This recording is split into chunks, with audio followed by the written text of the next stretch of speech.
বাইরে থাকে। তাই ভাবছিলাম যদি একটা তোর বাবা বিয়ে থা করে আমার একটু ভালো হবে। বাড়িতে গল্পকল্পি করার জন্য একটা লোক পেয়ে যাব, আর সংসারে কাজকর্মগুলো একটু করতে পারবে। দিদা, তুমি যে কি বলো না, আমাকে বিয়ে দেওয়ার জন্য তুমি পাগল হয়ে গেছো। আমার বয়স কত হয়েছে বলো তো? আমি আগে আমার মায়ের ভালোবাসা আদর খাবো, তারপরে বিয়ে করব। এখন আমি ওইসব বিয়ে থা করতে পারবো না, বলে দিচ্ছি। আচ্ছা ঠিক আছে দিদিভাই, আমার ঘাট হয়েছে।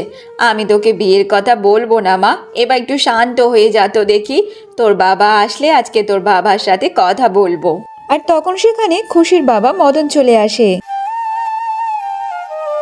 আরে মা, তা দিদা নাতনি বসে বসে এত কি গল্প করছো শুনি দেখি আমি একটু।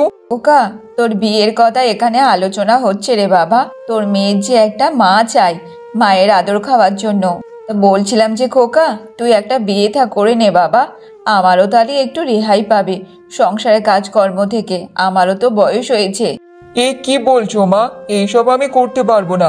আর খুশি যেটা বলবে কি তুমি সেটা মেনে নেবে বলো তো? আমারও তো বয়সটা হচ্ছে বলো তো দেখি। আর এখন বা কে বিয়ে করবে?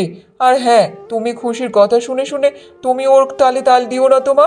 বাবা, তুমি দিদাকে কেন বকাবকি করছো বলো তো? আমি তো দিদাকে বলেছিলাম। আর শোনো না বাবা, তুমি তো জানো সেই ছোটবেলা থেকে আমি মায়ের ভালোবাসা পাইনি। তাই মায়ের ভালোবাসা কেমন হয় সেটাও আমি দেখতে চাই। তুমি একটা মা এনে দাও না বাবা।